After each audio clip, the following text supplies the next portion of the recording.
Lieutenant James Carter stood in his small ranch house office, staring at the deployment orders that had just arrived. 14 months in Afghanistan. His heart sank, not because of the danger ahead but because of what he was leaving behind. The 50 acres of Texas ranch land had been in his family for 3 generations. His grandfather had built the main house with his own hands back in 1962. His father had added the barn and the horse stables, and now it was his responsibility to protect it. He had exactly 2 weeks to get everything in order before shipping out. The list seemed endless. He needed to arrange care for his 2 horses, figure out who would maintain the property, and most importantly, make absolutely certain that every single bill would be paid while he was gone. The last thing he needed was to worry about losing his home while he was dodging bullets overseas. James spent the next 3 days at the bank setting up automatic payments for everything. Property taxes, insurance, utilities, even the feed store bill for his horses. His banker, an older gentleman named Mr. Rodriguez, assured him everything was foolproof. They went through each payment 3 times to make sure nothing could possibly go wrong. But James wasn't taking any chances. He drove to the county clerk's office and filed official paperwork notifying them of his deployment. Under the Service Members Civil Relief Act, he had special protections. Nobody could foreclose on his property or take legal action against him without jumping through serious federal hoops. The clerk stamped his papers and promised to flag his property in the system. His lawyer, a family friend who had handled his father's estate, reviewed everything one more time. They sat in the lawyer's cramped office going over every possible scenario. What if the bank failed? What if there was a natural disaster? What if property taxes suddenly increased? They had backup plans for the backup plans. When James finally left that office, he felt reasonably confident that his ranch would be waiting for him when he returned. What James didn't know, couldn't possibly have known, was that while he was preparing for war, a different kind of battle was brewing right next door to his property. A development company had purchased the land adjacent to his ranch about 6 months earlier. They had big plans to build a massive subdivision called Meadowbrook Estates. Over 100 homes, all cookie-cutter designs with manicured lawns and strict rules about what color you could paint your mailbox. The kind of place where people got fined for leaving their trash cans out too long. To run this little kingdom, they formed a homeowners association, and they needed a board of directors. Enter Patricia Carmichael, a woman in her early 60s who had spent 30 years in real estate before retiring. Patricia had a reputation in the county. Some people called her ambitious. Others used less flattering words. She had a way of getting what she wanted, and what she wanted right now was power. Patricia became the HOA president before the first house was even built. She handpicked the other board members, all people who would go along with her plans, and she had very specific plans for the property next door, the Carter Ranch. She had tried to buy that land years ago, back when James's father was still alive. Offered him a decent price too. But the old man had refused to sell, said the land was family heritage, not a commodity. Patricia had smiled and said she understood, but inside she was furious. That 50 acres was prime real estate, and it was sitting there with nothing but horses and memories on it. Now the son was going overseas. Patricia saw opportunity. She started by digging through county records looking for any angle she could exploit. And she found something interesting. The property lines in that area were surveyed back in the 1950s, and there were some discrepancies in the old paperwork. Nothing that would actually hold up in court, but enough to create confusion. Enough to maybe, possibly if you squinted hard enough and ignored common sense, argue that the Carter Ranch fell within the boundaries of Meadowbrook Estates. It was absurd, of course. James's property had been there decades before the subdivision was even planned. But Patricia had learned something in her years in real estate. If you act confident enough, if you have official-looking paperwork, and if you move fast, you can make almost anything seem legitimate. She called an emergency HOA board meeting before James even left for Afghanistan. The 5 board members sat in Patricia's dining room, and she laid out her plan. They would simply start treating the Carter Ranch as if it was part of their HOA, send bills for HOA fees, put the property on their official roster, create a paper trail that made it look like he had always been under their jurisdiction. One board member, a younger man named Tom who had just moved to the area, raised concerns. Wasn't this illegal? Couldn't they get in trouble? Patricia waved away his worries. They were just collecting fees that were technically owed, she said. The property boundaries were unclear, she explained. Better to be proactive than wait for problems later. Tom wasn't convinced, but he was new to the board and didn't want to make waves. The vote passed 4-1, with Tom abstaining. The next week, while James was going through combat training at Camp Pendleton in California, the first HOA bill arrived at his ranch. It went to his mailbox at the end of his long driveway. James had stopped checking that mailbox before he left, since all his important mail was being forwarded to his lawyer's office. The bill sat there collecting dust. A month later, James was in Afghanistan, settling into the harsh reality of his deployment. Back home, the HOA sent a second notice, this time by certified mail. But they didn't send it to James's current address or to his lawyer. They sent it to an old P.O. box that James had used briefly 5 years earlier, and then abandoned. The post office returned it as undeliverable. Perfect, Patricia thought when she saw the returned envelope. Now they could claim they had attempted proper notification. 3 months into James's deployment, the HOA board held another meeting. They declared the Carter Ranch delinquent on fees. Never mind that James had never agreed to join their HOA, never signed any paperwork, never even been properly notified that they claimed jurisdiction over his land. They added late fees, legal fees, and administrative costs. The supposed debt grew from $300 to over $3,000. Patricia pushed for the next step: file a lien against the property. The board's lawyer, a man who did a lot of work for Patricia's old real estate company, raised some concerns. He mentioned the Service Members Civil Relief Act. He noted that the property boundaries were questionable. He suggested they might want to wait until the owner returned from deployment, but Patricia was insistent. She reminded the lawyer how much money the HOA paid him. She suggested that if he wasn't comfortable with the work, she could find another lawyer who was. The lawyer backed down and filed the lien. 6 months into the deployment, James was focused on surviving. He was leading patrols through dangerous territory, trying to keep his Marines alive, dealing with the constant stress of combat. The last thing on his mind was his ranch back home. His automatic payments were working perfectly. His lawyer checked in occasionally and reported that everything was fine, because the lawyer didn't know about the HOA either. They had filed their lien quietly, without proper notification to James's legal representative. It was all technically documented in county records, but buried in paperwork that nobody was looking for. Back in Texas, Patricia was moving forward with the final phase of her plan. The HOA scheduled a foreclosure auction. They published notice of the sale in a tiny classified ad in a newspaper that hardly anyone read anymore. Certainly not anyone who was deployed in Afghanistan.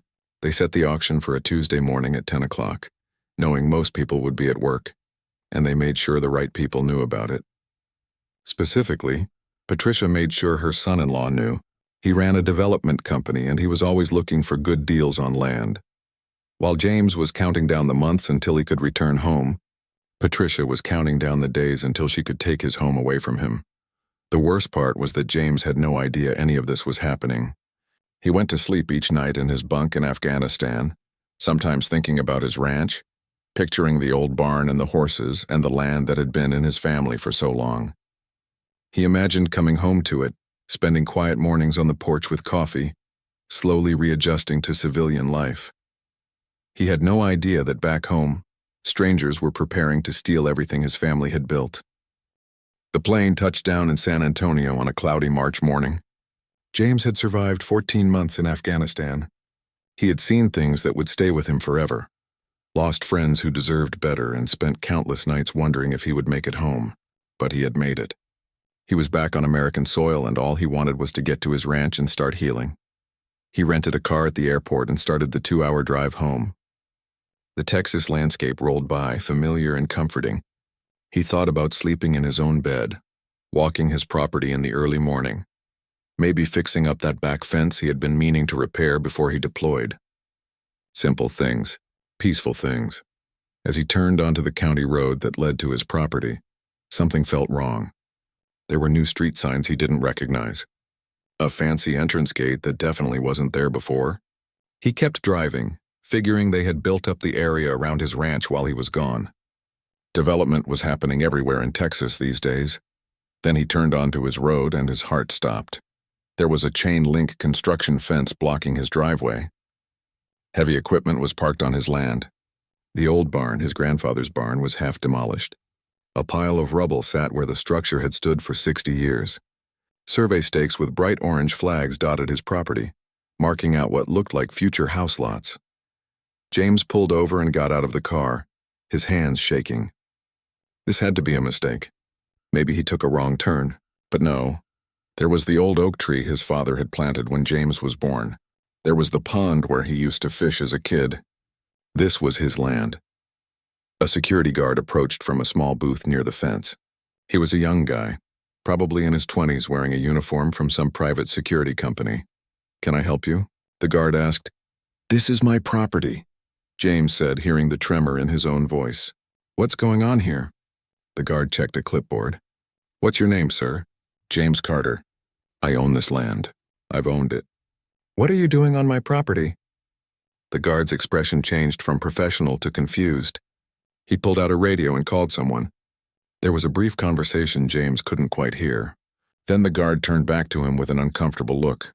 "Sir, according to our records, this property was purchased by Carmichael Development 6 months ago. You're actually trespassing on private property." The world tilted. James felt like he had been punched in the stomach. "That's impossible. I've been deployed. I'm active duty military. This property is protected. There's no way it could have been sold." The guard shifted his weight awkwardly. "Look, man, I just work security. I don't know anything about the details. But I was told to keep unauthorized people off the construction site. You're going to need to talk to the development company or the county or someone." James got back in his car, his mind racing. He drove straight to the county clerk's office, barely remembering the drive. He burst through the doors and demanded to speak to someone about his property immediately. The clerk on duty, a middle-aged woman he didn't recognize, pulled up the records on her computer. As she read, her face went pale. "Mr. Carter, according to our system, your property was sold at an HOA foreclosure auction 6 months ago for unpaid fees and liens. The sale was recorded and processed. The new owner is Carmichael Development LLC. HOA? What HOA? I never joined an HOA. I've never even heard of this HOA." The clerk clicked through more screens. "Meadowbrook Estates HOA. They filed a lien against your property for unpaid dues going back 14 months. When the fees weren't paid, they foreclosed and sold the property at auction." James could barely breathe. "I was deployed. I'm in the Marine Corps. I was in Afghanistan. I have protections under federal law. They can't do this." The clerk's expression turned sympathetic. "It says here they sent certified mail notification to your address. And there's documentation that the sale was published in the legal notices. I'm so sorry, Mr. Carter, but it looks like they followed the legal process." "What address? What address did they send it to?" She read off an old P.O. box number he had used briefly years ago and then closed. "And they also sent notice to your property address." "I wasn't there." "I was in Afghanistan. That's the whole point of the Service Members Civil Relief Act." The clerk didn't know what to say. She printed out copies of all the documents for him and suggested he contact a lawyer immediately. James sat in his car in the parking lot, staring at the papers. The HOA had charged him fees starting the month after he deployed. Late fees piled up. Legal fees added on. By the time they foreclosed, they claimed he owed over $47,000. They had sold his property at auction for that amount to cover the debt. His $2.3 million ranch sold for $47,000 to pay fake fees he never owed. The buyer was listed as Carmichael Development LLC. The managing member was listed as Richard. Carmichael. James called the lawyer who had helped him before deployment. The man was shocked and angry. He immediately scheduled an emergency meeting for that afternoon. Attorney Frank Morrison had practiced law in this county for 30 years. He had seen some shady stuff, but this was outrageous. As James sat in his office and told the story, Frank was already making notes and looking up case law on his computer. "This is a clear SKRA violation," Frank said. "Clear as day. They can't foreclose on active duty military without a court order. They definitely can't do it without proper notification. And from what you're telling me, they never had legitimate jurisdiction over your property in the first place. So what do we do?" Frank leaned back in his chair. "We fight. But James, I need to be honest with you. This is going to be expensive and it's going to take time. These people clearly knew what they were doing was wrong, which means they have lawyers who will drag this out. We're talking months, maybe years, and tens of thousands in legal fees." James felt his anger building. He had spent 14 months serving his country, and this is what he came home to? His family's land stolen by some HOA scam? I don't care how long it takes, James said. This is my family's land. My grandfather built that barn they're tearing down. I'm not letting them steal it. Frank nodded. Okay. Then we start by filing an emergency injunction to stop the construction. We'll argue SCRA violations and fraudulent foreclosure, but I'm going to recommend you contact a lawyer who specializes in military legal issues. This is bigger than what I usually handle. That's how James found himself 2 days later sitting across from Catherine Reynolds. She was a sharp attorney in her 40s who had made a career out of defending service members' rights. Her office walls were covered with commendations and photos of her with various military units. She listened to James's story without interrupting, occasionally making notes. When he finished, she was quiet for a moment. Then she smiled, but it wasn't a friendly smile. It was the smile of someone who had just been handed a fight they were going to enjoy. Mr. Carter, they messed with the wrong Marine, she said. What they did to you is illegal on about 6 different levels. The SCRA violations alone are serious federal crimes. But there's more here. The lack of proper notification, the questionable jurisdiction, the sale to a connected party at a fraction of market value. This smells like conspiracy and fraud. Can you get my land back? I can, and I will. But I'm going to recommend we go beyond just getting your land back. These people need to face consequences, or they'll do this to the next deployed service member. I'm going to make some calls to the Department of Defense legal office.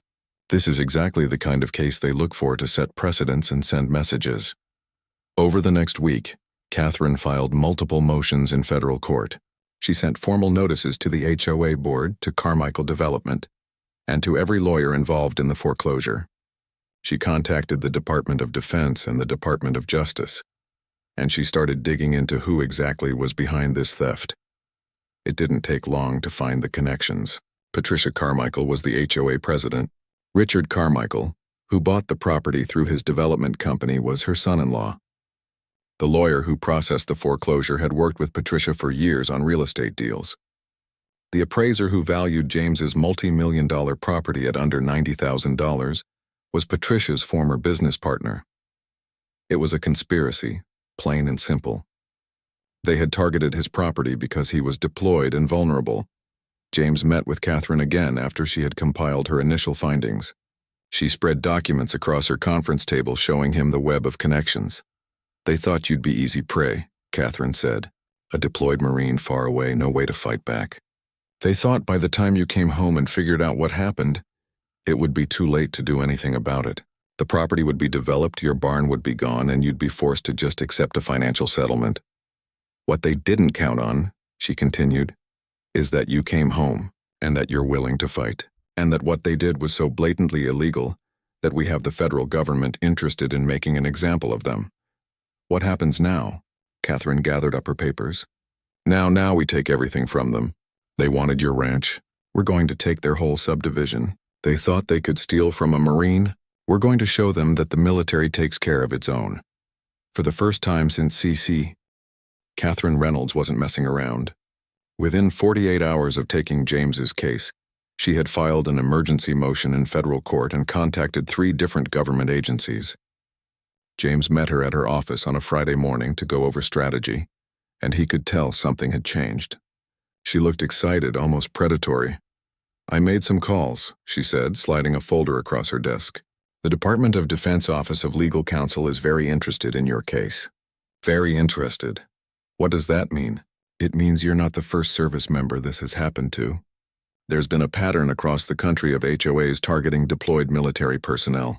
The government wants to make an example out of someone, and your case is perfect because the violations are so clear and so egregious. Catherine pulled out more documents.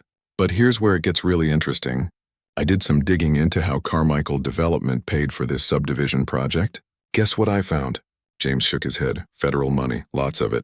They received over $8 million in VA-backed loans and federal tax credits. The program is designed to help developers build affordable housing for veterans. They had to promise that a certain percentage of the homes would be sold to former military at reduced prices. James felt anger rising in his chest. So they used money meant to help veterans while they were stealing a veteran's land? Exactly. And that's federal fraud. That brings in the FBI and the Department of Justice. What started as a property dispute is now a federal criminal investigation. Over the weekend, things moved fast. Catherine received a call from a JAG Corps attorney named Lieutenant Colonel Davis. He had been assigned to review military legal implications of the case, and what he found made him furious. The HOA's own record showed that Patricia Carmichael had specifically discussed James's deployment status in board meetings. They knew he was serving overseas. They knew about the CRA protections, and they proceeded anyway. By Monday morning, Catherine had something even better. She got a call from an unknown number. The voice on the other end was nervous. "Is this the lawyer representing James Carter?" "Yes, who is this?" "My name is Tom Hendricks. I was on the HOA board. I need to talk to you about what Patricia did. I can't be part of this anymore." Tom agreed to meet Catherine at a coffee shop far from the subdivision. When she arrived, he looked like he hadn't slept in days. He was in his 30s, worked in IT, and had moved to the area less than a year ago. He had joined the HOA board thinking it would be a good way to get involved in the community. "I voted against targeting that property," Tom told her, his hands shaking around his coffee cup. "But I was new to the board and Patricia runs everything. She made it seem like it was just a paperwork issue, like the property boundaries were unclear and we were just collecting fees that were owed." "When did you realize something was wrong?" "About 3 months ago.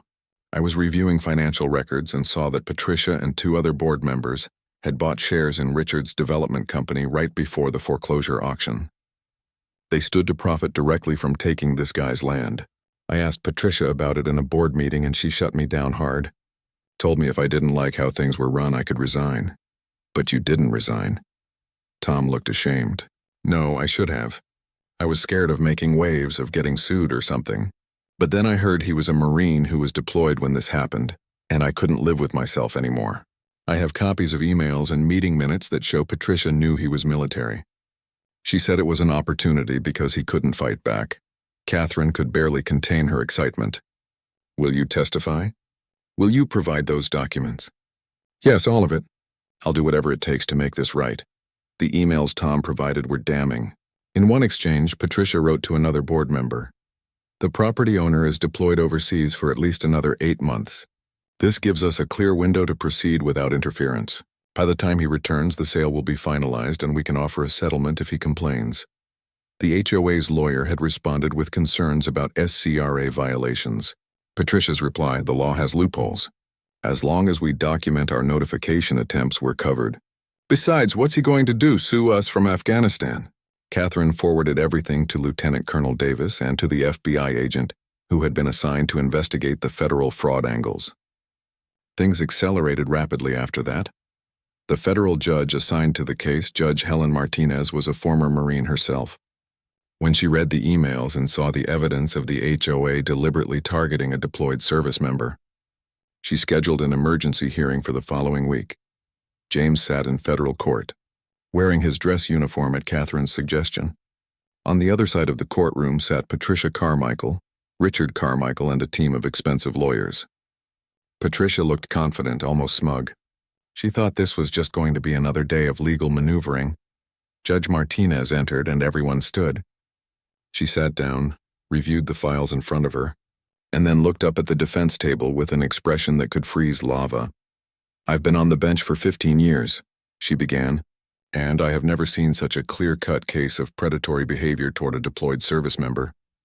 The Service Member Civil Relief Act exists for exactly this reason, to protect those who are serving our country from people who would take advantage of their absence." Patricia's lawyer stood up. "Your Honor, my clients followed all proper legal procedures for foreclosure. Notice was sent, the sale was published." "Sit down," Judge Martinez said sharply. "I've read your filings. You sent notice to an address you knew was inactive. You never checked military deployment records, which is a federal requirement. You proceeded with a foreclosure sale while the property owner was in a combat zone, and based on the evidence provided by Mrs. Reynolds, you did so knowing it was legally questionable at best and criminal at worst." The judge issued her ruling from the bench. All construction on James's property was to stop immediately. The foreclosure sale was void. James was to be given immediate possession of his land, and the case was going forward to a full trial where damages would be determined. Patricia looked like she had been slapped. Her lawyer tried to argue, but Judge Martinez was done listening. I'm also referring this matter to the FBI for investigation of fraud involving federal housing funds. If what I'm reading is accurate, you used taxpayer money meant to help veterans while simultaneously stealing a veteran's property. That's not just civil wrongdoing. That's potentially criminal. As they left the courthouse, Catherine pulled James aside. That's just round one. Now we go after them for everything. The FBI investigation moved quickly. Federal agents showed up at the HOA office with a warrant and spent 2 days going through files. They interviewed all the board members. They subpoenaed bank records for Patricia, Richard, and the other board members who had bought shares in the development company. What they found was worse than anyone expected. Patricia and her co-conspirators hadn't just targeted James's property. They had been running the HOA like a criminal enterprise for years. They had charged excessive fees, hired contractors owned by board members at inflated prices, and pocketed the difference. They had foreclosed on 2 other properties in the subdivision over minor violations and sold them to companies connected to board members. 14 homeowners came forward with complaints once they heard about James's case. One couple had been threatened with foreclosure because their grass was 2 inches taller than HOA regulations allowed. Another had been fined $5,000 because they painted their front door the wrong shade of white. The HOA had created a climate of fear, and Patricia had ruled it like a tyrant.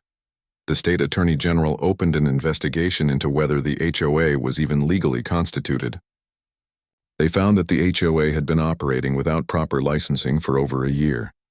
Meeting minutes had been falsified. Votes had been manipulated.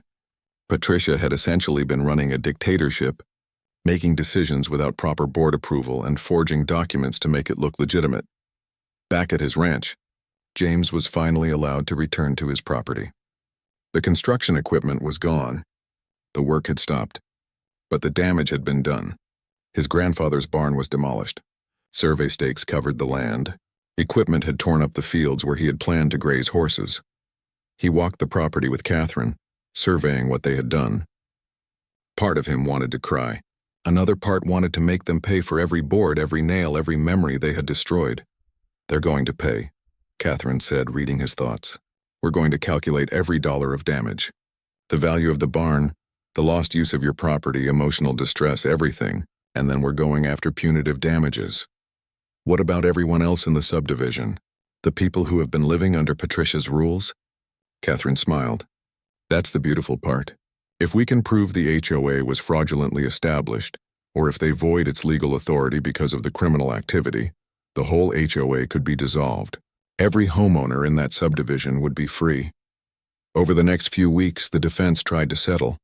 Richard Carmichael offered to give James his property back plus $1 million. Catherine advised him to refuse. "They're scared," she. The trial began on a hot Tuesday morning in July. The federal courthouse in San Antonio was packed with people. Local news crews had set up outside. The story had gotten attention across the state and even nationally. A Marine comes home from war to find his family ranch stolen by an HOA. It was the kind of story that made people angry, and a lot of people were paying attention. James sat at the plaintiff's table with Catherine and a team of attorneys from the Department of Justice.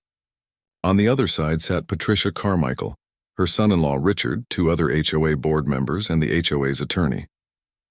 They had hired one of the most expensive law firms in Texas. Patricia still looked confident, but there were cracks showing. She kept whispering urgently to her lawyers, and her hands shook slightly when she thought no one was watching. Judge Martinez called the court to order, and jury selection began. It took 2 days to seat a jury.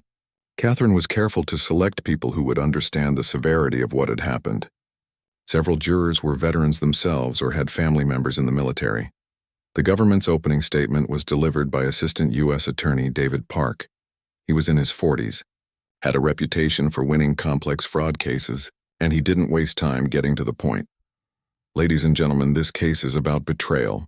While James Carter was in Afghanistan, leading Marines in combat protecting our freedom, the defendants conspired to steal his property. They didn't steal it with guns or violence. They stole it with paperwork and lies and the deliberate exploitation of federal laws designed to protect service members." David walked the jury through the timeline. He showed them emails where Patricia discussed James's deployment as an opportunity. He presented the falsified notices sent to addresses the defendants knew were invalid. He explained how they had violated the Service Members Civil Relief Act at every turn. They knew what they were doing was wrong, David said. They knew it was illegal. They did it anyway because they thought no one would stop them. They thought James Carter would come home and just accept what they had done. They were wrong. The defense's opening statement tried to paint this as a simple property dispute that got out of hand. Their lawyer, a man named Robert Harrison who charged $1,000 an hour, argued that the HOA had followed proper foreclosure procedures and that any mistakes were unintentional. "My clients are not criminals," Harrison said. "They are community members who were trying to enforce legitimate HOA regulations. If errors were made in the process, they were honest mistakes, not fraud." Catherine knew that argument wouldn't hold up. The evidence was too clear, but she also knew that expensive lawyers could drag things out and confuse juries if given the chance. That's why the government had built such an overwhelming case. The first week of trial focused on establishing the timeline and the SCRA violations. Catherine called an expert witness, a retired military judge who had spent 30 years working with service member legal protections. "The Service Members Civil Relief Act is very clear," the expert testified. "Before foreclosing on any property owned by someone in active military service, you must obtain a court order.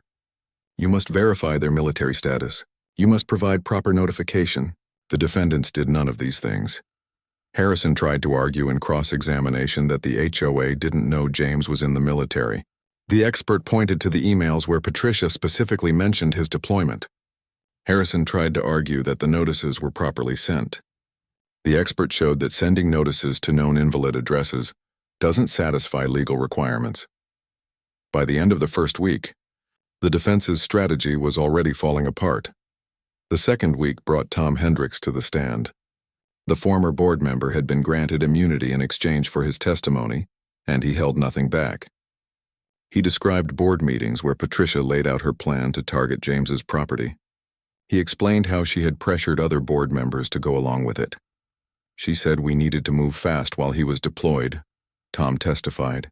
"She said by the time he got back and figured out what happened, it would be too late for him to do anything about it." She was laughing about it. Patricia's face turned red.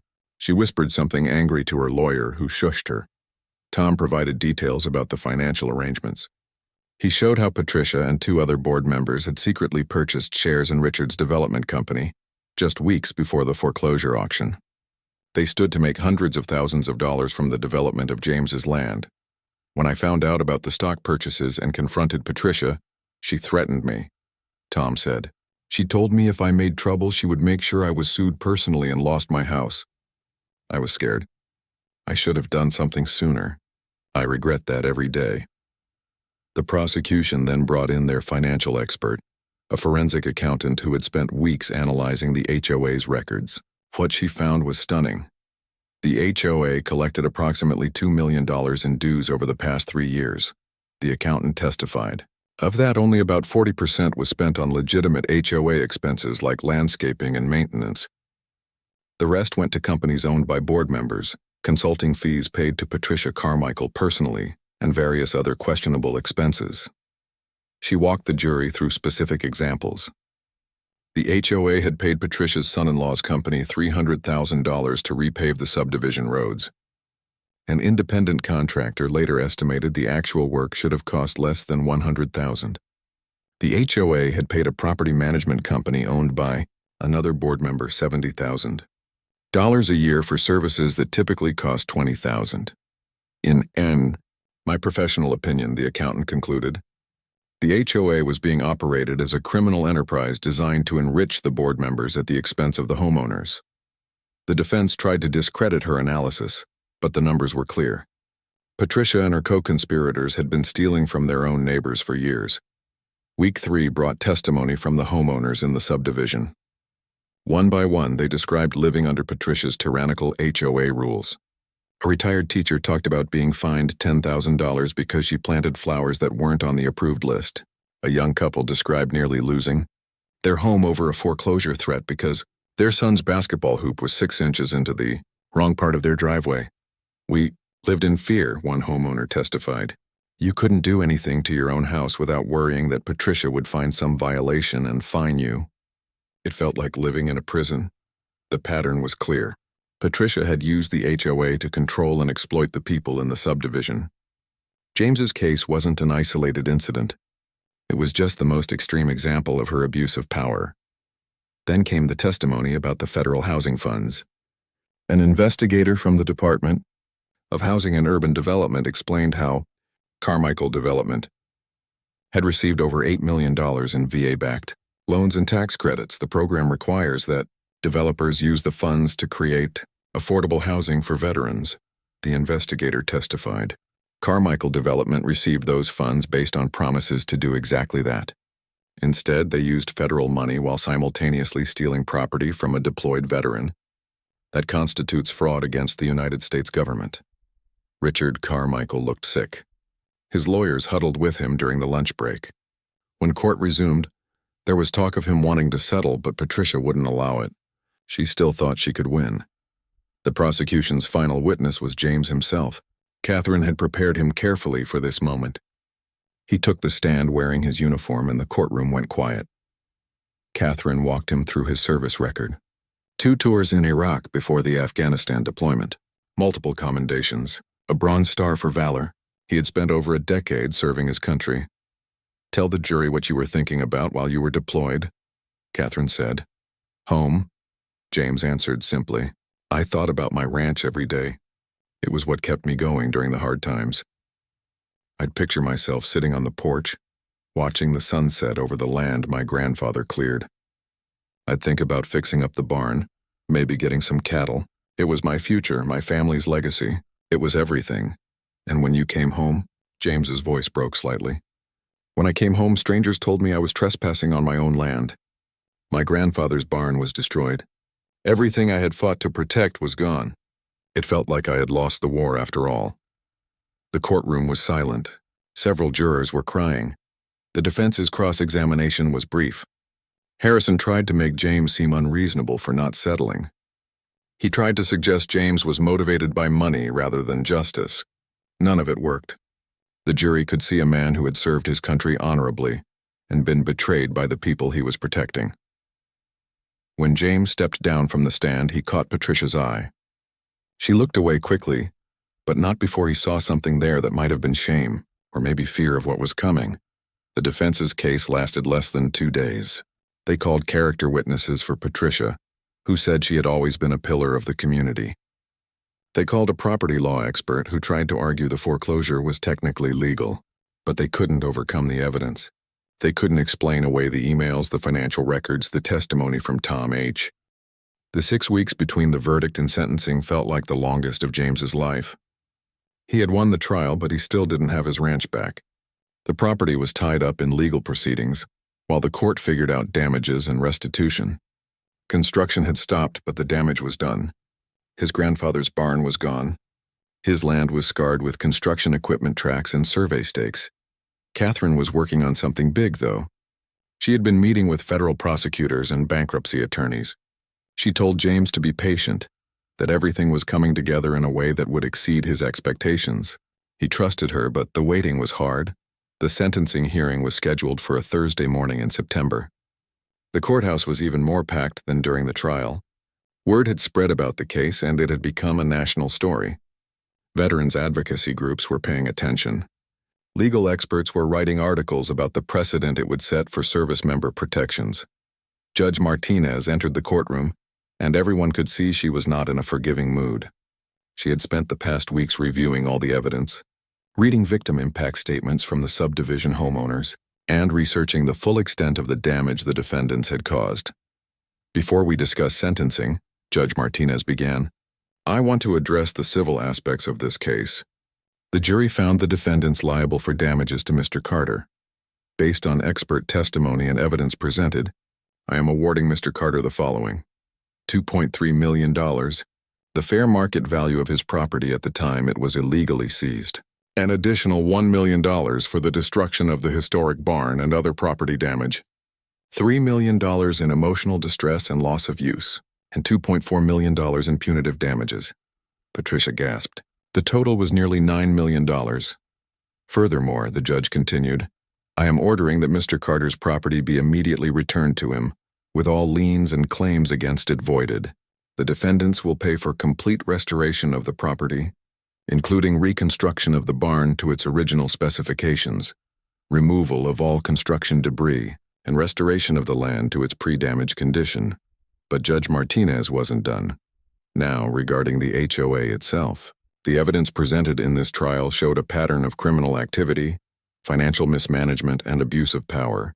The HOA was used as an instrument of fraud and extortion. Therefore, I am declaring the Meadowbrook Estates Homeowners Association legally void from its inception.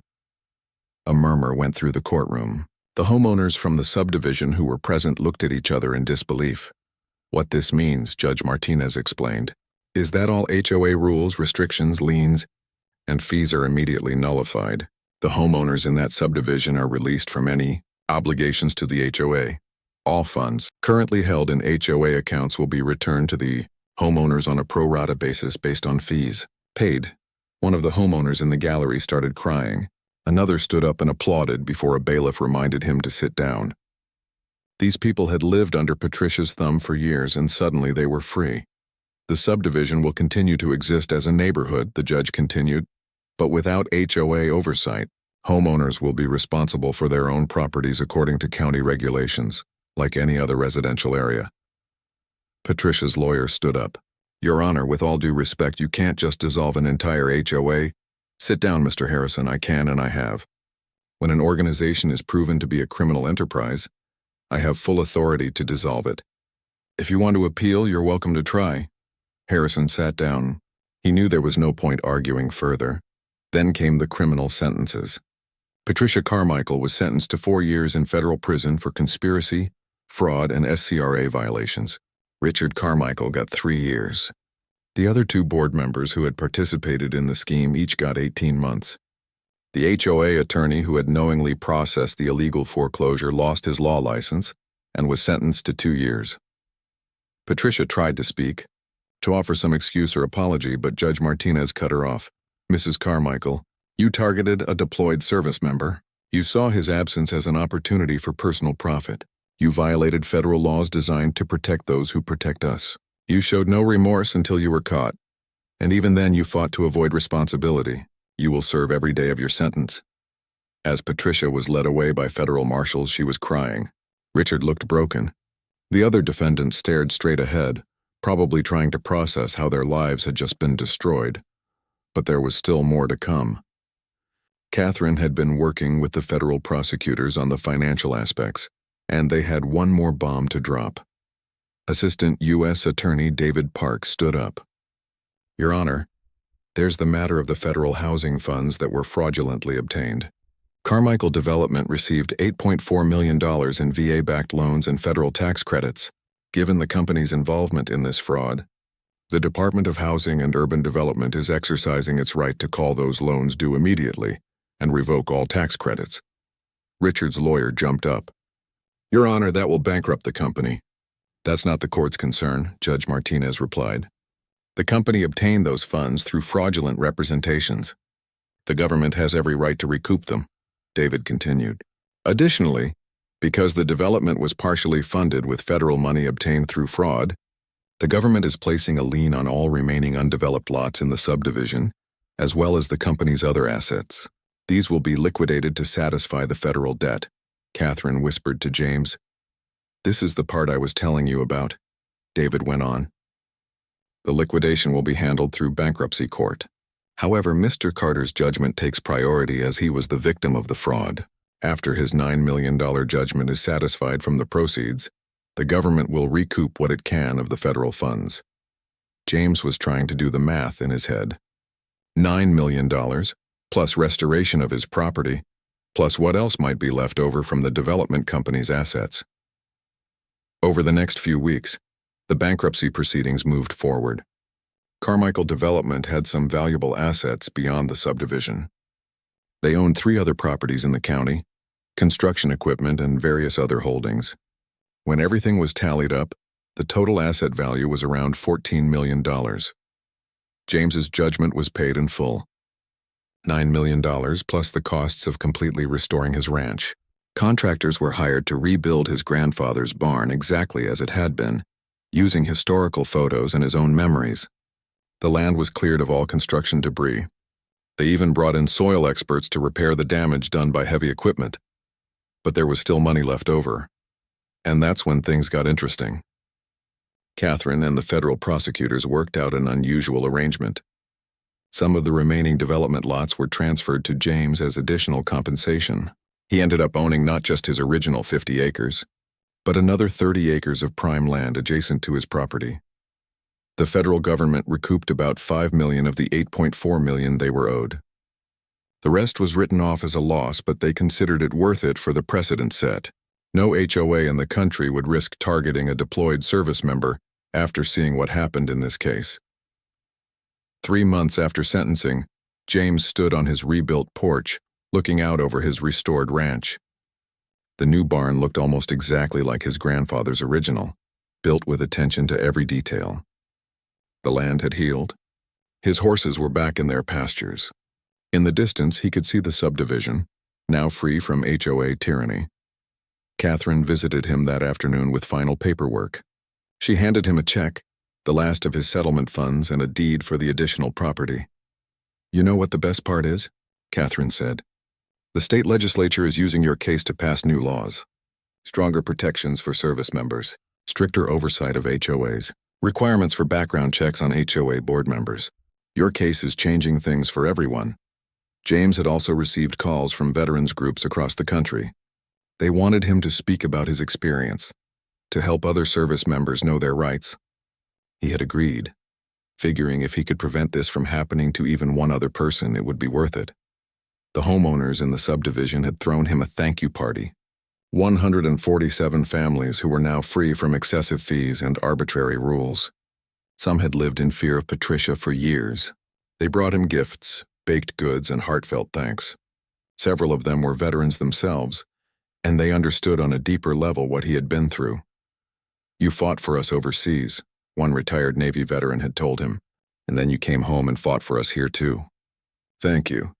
James had also done something meaningful with part of his settlement money.